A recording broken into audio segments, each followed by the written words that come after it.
வணக்கம் மாணவர்களே, நாம் இன்று பார்க்க போகும் பாடப்பகுதி இயல் 5 துணைப்பாடம். தலைப்பு புதிய நம்பிக்கை. ஆசிரியர் கமலாலயன். எப்போதுமே நீங்கள் துணைப்பாடம் படிக்கும்பொழுது ஆசிரியர் பெயரையும் நீங்கள் நினைவில் வச்சுக்கணும். தேர்வில் எழுதும் போதும் ஆசிரியர் பெயரை நீங்கள் கண்டிப்பாக எழுதணும். சரியா? இப்போ நுழையும் முன் பார்க்கலாம். வரலாற்றில் மனிதர்கள் வருகிறார்கள், சிலர் வரலாறாகவே இருக்கிறார்கள். இவர்கள் பாதையே இல்லாத இடத்தில் தங்கள் காலடிகளால் ஒற்றையடி பாதையிட்டு அதையே பெருஞ்சாலையாக ஆக்குகிறார்கள். பலரின் பயணங்களுக்கு வழிவகுக்கிறார்கள்.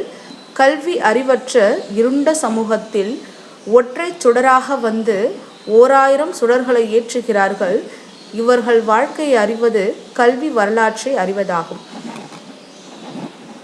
நாமும் நம்முடைய பாடப்பகுதியில் அப்படி ஒரு வரலாற்றை பதித்த ஒருவருடைய வாழ்க்கையை பற்றி தான் நம்ம இப்போது பாடப்பகுதியில் பார்க்க போகிறோம்.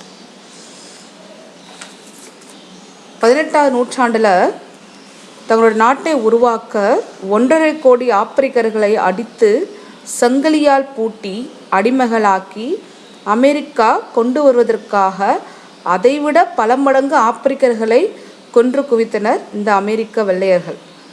அமெரிக்காவின் அடிமை தலையிலிருந்து மீண்ட ஆப்பிரிக்க கருப்பினத்தவரின் வாழ்க்கை உயர்வதற்கு கல்வி மட்டுமே சரியான தீர்வாக இருக்கும் என அசைக்க முடியாத கனவுகளுடன் தன் இன மக்களின் கல்வி உயர்வுக்காக தன் வாழ்வில் எதிர்நோக்கிய தடைகளை தகர்த்து தன் கனவுகளை சாத்தியமாக்கியும் இயங்கிய இரும்பு பெண்மணி மேரி பெத்யூன் பற்றி தான் நம்ம இப்போது பாடப்பகுதியில் பார்க்க போகிறோம். உனக்கு படிக்க தெரியாது. இந்த நூல் 2001 கமலாலயன் அவர்களால் எழுதப்பட்டது. புத்தகம் ஒரு சிறு பெண்ணுடன் வாழ்க்கை நெடுக பேசிக்கொண்டே வருகிறது. கல்வி மறுக்கப்பட்டிருந்த சமூகத்தில் உனக்கு படிக்க தெரியாது என்று தன் நெஞ்சில் அடிவாங்கிய ஒரு பெண் கருப்பின குழந்தைகளுக்காக ஒரு பள்ளியையே உருவாக்கியே தீருவேன் அப்படின்ற கனவுகளோட தன்னுடைய வாழ்க்கை பயணத்தை தொடங்குகிறார்.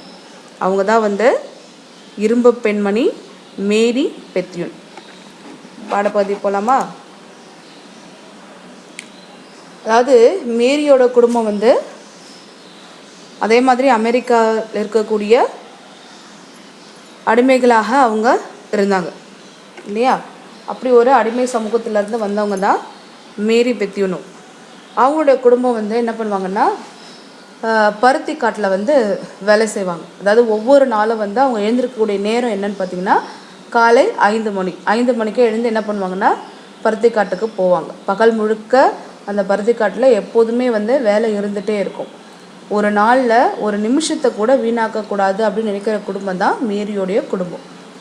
பருத்தி காட்டில் இருந்து பகலில் என்ன பண்ணுவாங்கன்னா, மேரியோட அம்மா பார்சி மட்டும் என்ன பண்ணுவாங்கன்னா வீட்டுக்கு திரும்பி வந்துடுவாங்க.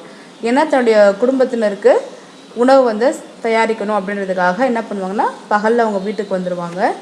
உணவு தயாரானது என்ன பண்ணுவாங்கன்னா, பசியார வாங்க செல்லங்களே அப்படின்னு சொல்லிட்டு சத்தமாக கூப்பிடுவாங்க. அப்போ என்ன பண்ணுவாங்க, அவங்க குடும்பத்தார் எல்லாருமே ஒவ்வொருத்தவங்களும் அவங்க வீட்டுக்கு வருவாங்க.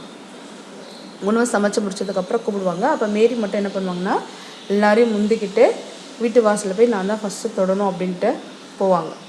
அப்போ மேரியோட அப்பா என்ன பண்ணுவார்னா, சிரிச்சுட்டே தன்னோட பிள்ளைகளில் மேரி மட்டும் ரொம்ப வித்தியாசமான ஒரு பெண்ணாக இருக்கிறா அப்படின்ட்டு அவர் நினச்சிட்டே இருப்பார். அவங்க என்ன பண்ணுவாங்கன்னா, உணவை சாப்பிட்டு முடிச்சதுக்கப்புறம் மறுபடியும் எல்லோரும் வயலுக்கு போயிடுவாங்க. மேரி என்ன பண்ணுவான்னா, தன்னுடைய வேலையெல்லாம் முடிச்சுட்டு தன்னுடைய பாட்டி வீட்டுக்கு போயிடுவாள். அவளுக்கு மாலை பொழுதில் மிகவும் சந்தோஷமாக இருக்கக்கூடிய நேரம் எதுன்னா அவங்க பாட்டி கூட இருக்கிறதா. ஏன்னா அப்போ என்ன பண்ணுவாங்கன்னா, எல்லோரும் ஒன்றா சேர்ந்து பிரார்த்தனை செய்வாங்க. அப்போ என்ன பண்ணுவான்னா, அந்த பருத்தி செடிக்கிட்ட மேரி அந்த சூரிய வெப்பம் ஊடருக்கும் குளிர் நீரோடைய போல் சன்னமாக ஒலிக்கும். மேரியோட குரல் ரொம்ப மெலிதான ஒரு குரல். அவள் என்ன பண்ணுவான்னா, தனக்குத்தானே பேசிக்குவாள். எப்படின்னா, அந்த பருத்தி செடிகிட்ட போயிட்டு அவளே பேசிப்பா. பருத்தி செடி வளர்வதற்கு ஏன் இவ்வளோ காலம் எடுத்துக்குது அப்படின்னு சொல்லிட்டு. வந்து ரொம்ப கவனமாக அந்த பருத்தி செடிகளை வந்து பார்த்துட்டே இருப்பாள். எப்போ அது வந்து முதல்ல அரும்பு வரும், அதுலேருந்து எப்போ பூ வரும், எப்போ அந்த முட்டை வரும், அந்த மாதிரி வந்து ரொம்ப ஆர்வமாக வந்து பார்த்துட்டே இருப்பாள். அப்படி ஆர்வம் பார்த்துருக்கும்போது முதல்ல பருத்தியிலேருந்து முதல்ல ஒரு முட்டை வந்து பூவாக மலருது. அதை பார்த்த உடனே அவளுக்கு வந்து ரொம்ப இனம் புரியாத ஒரு சந்தோஷம். நான் தான் முதல் பூவை பார்த்தேன், எல்லோரும் வாங்க வாங்க இங்கே வந்து பாருங்கள் அப்படின்னு சொல்லிட்டு பருத்தி பூ விட்டுருக்கு அப்படின்னு சொல்லிட்டு எல்லோரையும் கூப்பிட்டு அவள் காமிக்கிறாள். அந்த முதல் பூவை பார்க்க எல்லாருமே என்ன பண்ணுறாங்கன்னா ஓடி வராங்க. இதான் வந்து பருத்தியோட பூ. அது வந்து மெலிதான ஒரு ரோஸ் நிறம்னு சொல்லுவாங்க இல்லையா, அந்த மாதிரி ஒரு வண்ணத்தில் அது இருக்கும். அவங்களுக்கு எல்லாருக்குமே தெரியும், இன்னும் 3 வாரத்தில் வந்து பருத்தி பூக்கள் எல்லாமே வந்து இந்த மாதிரி ஒரு செந்நிறத்தால் வயல்கள் பூரா வந்து சிவப்பாகிடும். அடுத்த 6 வாரத்தில் புதுசாக பருத்தி வந்து நிறைஞ்சு வந்துடும் அப்படின்னு சொல்லிட்டு எல்லாரும் வந்து பேசிக்கிறாங்க. அப்படி ஒரு நாளில் வந்து மேரிக்கு வந்து என்ன ரொம்ப பிடிக்கும் அப்படின்னா, இந்த கோடைக்கால இரவுகளை வந்து அவள் ரொம்ப விரும்பி இருப்பாள். ஏன்னா வந்து தெளிந்த ஒரு வானம், அதில் கன்சுமிட்ட நட்சத்திரங்கள், இது எல்லாத்தையும் பார்த்துட்டே வந்து அவர் வெகு நேரம் அந்த வானத்தை பார்த்து நிறைய வந்து சிந்தித்த வண்ணம் இருப்பாள். அவளுக்கு அந்த காட்சி வந்து பார்ப்பதற்கு ரொம்பவும் பிடித்தமானதாக இருக்கும். அடுத்த நாள் காலை என்ன பண்ணுறாங்க அப்படின்னா, காலை உணவு சாப்பிட்டுட்டு மேரியோட அம்மா பார்சி என்ன பண்ணுறாங்கன்னா, துவைத்த துணிகளை வந்து தன்னுடைய தலையில் வைத்துட்டு போகிறாங்க. கூட மேரியும் வந்து அம்மா கூடயே போகிறாள். புழுதி புடைந்த சாலைகளில் வெள்ளை முதலாளிகளின் வீடுகளை நோக்கி இருவரும் நடந்தனர். அவங்க 2 பேரும் என்ன பண்ணுறாங்கன்னா, இந்த வெள்ளைக்காரங்க இருக்கக்கூடிய இந்த பெரிய பெரிய வீடுகள் இருக்கு இல்லையா, அந்த வீடுகளை நோக்கி அவங்க போகிறாங்க. அப்படி போகும்பொழுது அது வந்து ஒரு பெரிய மாளிகை. இந்த மாளிகை வீடு வந்து யாரோடதுன்னா பென் வில்சனுடையது. அவங்க வீட்டுக்கு தான் இவங்க போகிறாங்க. பார்சியும் மேரி என்ன பண்ணாங்கன்னா பின்பக்க கதவு வழியாக தான் போகிறாங்க. ஏன்னா அவங்களுக்கு வந்து முன்பக்க வாசல் வழியாக அவங்களுக்கு திறக்க மாட்டாங்க, அனுமதி கிடையாது. அதனால் என்ன பண்ணுறாங்கன்னா 2 பேரும் பின்பக்க வாசல் வழியாக போகிறாங்க. கொஞ்சம் தூரத்தில் என்ன பண்ணாங்கன்னா, அதே மாதிரி ஒரு சின்ன வீடு இருக்கிறத மீறி பார்க்குறாங்க. பார்த்துட்டு அங்கே வந்து நிறைய வெள்ளைக்கார குழந்தைகள் வந்து ஓடி ஓடி விளையாடிட்டு இருக்கிறாங்க. அந்த வீடு பார்த்தோன்னா அவங்களுக்காகவே கட்டுற ஒரு வீடு மாதிரியே இருந்தது. அப்போ என்ன பண்ணாங்கன்னா, அங்கே இருந்த ஒரு 2 சிறுமிகள் வந்து மேரியை வந்து வா விளையாடலாம் அப்படின்னு சொல்லிட்டு கூப்பிட்றாங்க. அப்போ அவங்க மேரி என்ன பண்ண தயங்கி உள்ளே போகிறான். அந்த வீட்டில் வந்து விளையாடுறதுக்கு போகிறாங்க. ஆனால் அங்கே பார்த்தா நிறைய விளையாட்டு பொருள்களாக வந்து கண்ணை கவரும் வகையில் ரொம்ப அழகுமிக்கதாக இருக்குது. அது எல்லாத்தையும் மேரி வந்து ரொம்ப ஆச்சரியமாக பார்க்குறாங்க, இந்த விளையாட்டு பொருட்கள்லாம். உடனே அந்த பொண்ணு சொல்கிறா, வா எங்கள் கூட சேர்ந்து விளையாட வரியா அப்படின்னு கேட்டோன்னே மேரி என்ன சொன்னாங்க, நானும் வரேன் அப்படின்னு சொல்லிட்டு விளையாடுறாங்க. அப்போ எல்லோரும் ஒன்றா விளையாடும் பொழுது ஒரு மேசை மேலே ஒரு பொருள் இருக்கிறத மேரி பார்க்குறாங்க. அது என்ன அப்படின்னா, அது வந்து முழுசாக பைண்டிங் செய்யப்பட்ட ஒரு புத்தகம். அந்த புத்தகத்தை பார்த்த உடனே மேரிக்கு வந்து ஒரு ஈர்ப்பு வருது. அந்த புத்தகத்தை என்ன பண்ணுறாங்க, கையில் எடுத்து பார்க்குறாங்க. அதை வந்து மெதுவாக அந்த பக்கத்தில் வந்து திருப்பி பார்க்குறாங்க. அப்போ வில்சனுடைய 2 பெண் குழந்தைகளில் சிறுமி, அதாவது சின்ன பொண்ணு என்ன பண்ணுறாங்கன்னா, வேகமாக ஓடி வந்து அந்த புத்தகத்தை வந்து என்கிட்ட கொடு, நீ இதை வந்து எடுக்கக்கூடாது, ஏன்னா உனக்கு படிக்க முடியாது அப்படின்ட்டு மேரிக்கிட்ட சொல்கிறாங்க. சொல்லிவிட்டு அந்த புத்தகத்தை வேகமாக பிடுங்கிக்கிறாங்க. மேரிக்கு வந்து ஒன்றுமே புரியல, ஏன் வந்து இந்த மாதிரி பண்ணுறாங்க அப்படின்னு சொல்லிட்டு, இல்லை சும்மா பார்த்துட்டு தரேன், அந்த புத்தகத்தை வந்து நான் எதுவும் செய்ய மாட்டேன், நான் பார்த்துட்டு தரேன், நான் பத்திரமா வச்சுருக்கிறேன் அப்படின்னு சொல்கிறாங்க. ஆனால் அவங்க என்ன சொல்கிறாங்க, உனக்கு படிக்க தெரியாது, படிக்க முடியாதவங்களுக்கு எதுக்கு இந்த புத்தகம் அப்படின்ட்டு. அப்போ மேரி கேட்குறாங்க, உனக்கு படிக்க தெரியுமா அப்படின்னா, எனக்கு இந்த புத்தகத்தை படிக்க தெரியும் அப்படின்னு சொல்லிட்டு மேரிக்கு அந்த புத்தகத்தை வாங்கிக்கிறாங்க. அவகிட்ட கொடுத்த விளையாட்டு பொருட்களையும் வாங்கிக்கிறாங்க. மேரிக்கு வந்து ரொம்ப வந்து அது வருத்தத்தை தருது, அளவு கடந்த ஒரு வருத்தத்தை வந்து மனம் துவண்டு என்ன பண்ணுறாங்கன்னா, அந்த இடத்துலேருந்து வெளியில் வராங்க. அழுதுகிட்டே வெளியில் வராங்க. வெளியில் வரும்பொழுது அவங்களுக்கு வந்து நம்ம ஒரு நான் என்ன பெரிய தவறு செஞ்சிட்டேனா, அந்த புத்தகத்தை தொட்டது தப்பா, எனக்கு அப்போ படிக்க தெரியாதா அப்படின்னு நிறைய கேள்விகள் வந்து அவங்களுக்குள்ள எழுது. நான் எப்போ வந்து இந்த வயல்களில் நிறைஞ்ச இந்த இடத்துல தான் நான் வெளியே போவேன், என்னை எப்படியாவது இந்த இடத்துலேருந்து என்னை வெளியில் கூப்பிட்டு போங்க, நான் வந்து பள்ளிக்கு போகணும், எப்படியாவது நான் வந்து வாசிக்க கற்றுக்கணும் அப்படின்ட்டு அவங்களுக்கு அந்த படிக்கணும் அப்படின்ற உணர்வும் ஆர்வமும் வந்து அதிகமாகிட்டே வருது. என்ன பண்ணுறாங்கன்னா, வீட்டுக்கு போயிட்டு தன்னுடைய அப்பா கிட்டே நான் பள்ளிக்கு போக முடியுமா அப்படின்னு அவங்க கேட்குறாங்க. ஏன்னா உனக்கு படிக்க தெரியாது அப்படின்ற வார்த்தை வந்து அவங்களுக்குள்ள ஒரு பெரிய தாக்கத்தையே வந்து ஏற்படுத்துச்சு. தன்னுடைய தந்தைக்கிட்ட போயிட்டு சொல்கிறாங்க, நான் வந்து பள்ளிக்கூடத்துக்கு போகணும், நானும் வந்து படிக்கணும் அப்படின்னு சொல்லும்போது அப்பா சொல்கிறாரு, நம்மளால் வந்து இங்கே பள்ளிகள் கிடையாது, நம்மளால் படிக்க முடியாது அப்படின்னு சொல்லும்போது அவளுக்கு வந்து ஒரு சின்ன ஏமாற்றம் இருக்குது. ஆனால் இருந்தாலும் எப்படியாவது நம்ம வந்து இங்கேருந்து வெளியில் போய் நம்ம படிக்கணும் அப்படின்ற ஆர்வம் இருக்குது. பருத்தி எடுப்பதற்காக காலம் வந்துடுச்சு. எல்லோரும் என்ன பண்ணாங்க, பருத்தி அறுவடை பண்ணுறாங்க. அதுக்கு முன்னாடி வரைக்கும் ஆர்வமாக இருந்த மேரிக்கு இப்போ எந்த ஆர்வமுமே வரல. அவங்களுடைய சிந்தனை எல்லாமே வந்து தான் எப்படியாவது படிக்க வேண்டும், எப்படியாவது நம்ம வாசிக்க கற்றுக்கணும் அப்படின்ற ஆர்வம் மட்டுமே அவங்கக்கிட்ட மேலோங்கி இருந்தது. ஆனால் அந்த இடத்துல எந்த ஒரு பள்ளியோ எந்த ஒரு புத்தகங்களும் அவங்கக்கிட்ட கிடையாது, சொல்லிக் கொடுக்கறது ஆசிரியரும் கிடையாது. சரியா? அப்படி அந்த பருத்தி பருவ காலமும் வந்தது, பருத்தியோட அறுவடையும் முடிஞ்சது. அவங்க அப்பா என்ன பண்ணுறாருன்னா அவங்கள படிக்க வைக்கிறதுக்கு விருப்பத்தையும் அவர் தெரிவிச்சிடறாரு.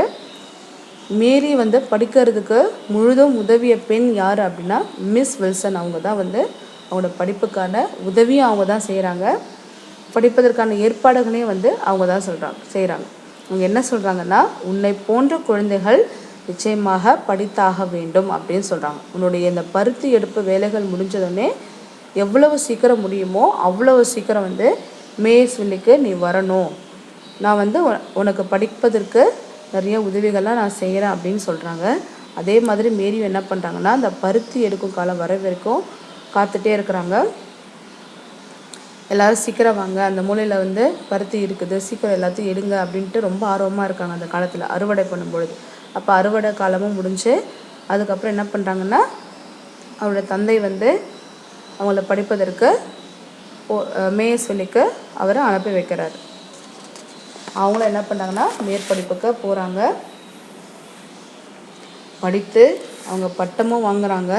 அந்த பட்டமளிப்பு விழாவில் வந்து மிக முக்கியத்துவம் வாய்ந்த பகுதி என்பது இந்த டிப்ளமோக்களை கொடுக்குறது. இந்த பட்டம் வழங்குவாங்களே பட்டமளிப்பு விழா, அதுதான் வந்து முக்கியமானது.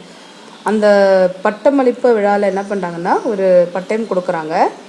அதில் என்ன எழுதியிருக்கு அப்படின்னா, இந்த பட்டம் பெறும் மாணவர்கள் எழுதவும் படிக்கவும் கூடியவர்கள் அப்படின்ட்டு அதில் எழுதப்பட்டிருக்கும். அதை வாங்கி அவங்க என்ன பண்ணுறாங்கன்னா ரொம்ப சந்தோஷமாக அதை பார்க்குறாங்க.